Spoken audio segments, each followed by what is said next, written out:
Joining us is Sharron Gaffka, reality star and victim of spiking, and Dawn Dines, the CEO and founder of Stoptopps. Welcome both. Let's start with you, if we can, please, Sharron. Great to see you again. Just explain to people, because people will go, oh, spiking. I mean, I talked about my daughter going to university and she telling me about this, and I was as naive as everybody else. Tell your story. This is frightening. Yes, so I was out in broad daylight at a restaurant with my friends having lunch after restaurants started to reopen after the first lockdown, and the last drink I had, I turned around to my best friend and said, I don't feel very well. We both went to the toilet. She came out of her cubicle. I didn't. 10 minutes later, they came back. The cubicle door was still locked. They picked the lock, found me wedged between the toilet and the door, unconscious, half naked, covered in vomit, and I'd like banged my head on the toilet as I'd passed out. They phoned the paramedics to come and take, which is what you were supposed to do in an emergency. Yep. 2 male paramedics arrived, turned around to my friends and said that I was drunk, I should go home and sleep it off. One of my friends is a doctor, and she said I refused. She was like, you're taking her with you. I regained consciousness in A&E, and I had 4 cannulas, 1 in each wrist and 1 in each hand. They were taking blood tests and refitting another bag of something. 2 weeks after I regained consciousness, I phoned back the department that treated me. They couldn't tell me what they gave me, couldn't tell me what they tested me for. They wouldn't tell me, and they told me if I wanted to be tested for spiking, I should have gone to the police, despite being unconscious and arriving to the department unconscious. That is just Appalling. awful. And the thing is, the assumption, and you came across it then, is that people go, you're drunk, you've had too much to drink. Yeah, so I felt like I was just a silly little immature girl that should take responsibility for what happened to her. But, you know, I did everything right. You know, my mum's like, don't leave your drink unattended, put your fingers... That's what we all grow up with, being told, particularly as a young woman. I did everything right by the book, and it still didn't work out for me. So imagine if you were at a party, or you might have taken a drink from somebody else, you're going to be even less believed, and that's a scary reality. Can we bring in Dawn Dines, from CEO and founder of Stoptopps? Dawn, welcome to the show. A lot of victim blaming there, described by Sharron, and fundamentally, this is a huge issue. What's your take on it? Is it an epidemic? Well, it is. It's a hugely underreported crime. And, you know, I've met Sharron on a few occasions now, and I know that's not the only time that she's been spiked as well. So this is happening to people time and time again. We've heard from Rachel McCann yesterday that she actually got spiked in a restaurant in London. And, you know, apparently the people who spiked her went up and put something in her drink, like, openly at the bar. So this is why education is key. We need to be training bar staff, security staff, those wonderful street pastors, because everybody needs to know what people look like, what they act like, so that we can get a really good way of getting in the way of these perpetrators to stop them being taken. How do you do this? Do you come up with, should the punishment be greater? Should the police be more aware? What are we talking about? There should be measures brought in to stop it happening. What's the answer?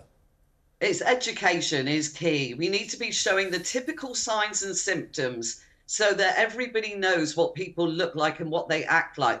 The bar staff need to be keeping an eye out for people. And this year, you know, I met with the Home Secretary a few weeks ago, and he said he's really keen. I've also met with the Justice Minister, and they've said to me that, you know, with this training, what's going to happen? And I said, well, once we start training everybody up, if a girl walks into a bar and suddenly she needs to be led out after 20 minutes, we need to be challenging this. We all need to be alert until we've got a grip on this. And by the law being updated and the security authority training their security staff, this is going to give everybody a much better chance of making sure that we can all go out and enjoy ourselves. Yeah. Dawn, what you're talking about there is sort of strategies to be used after someone's had their drink spiked, so people can identify it.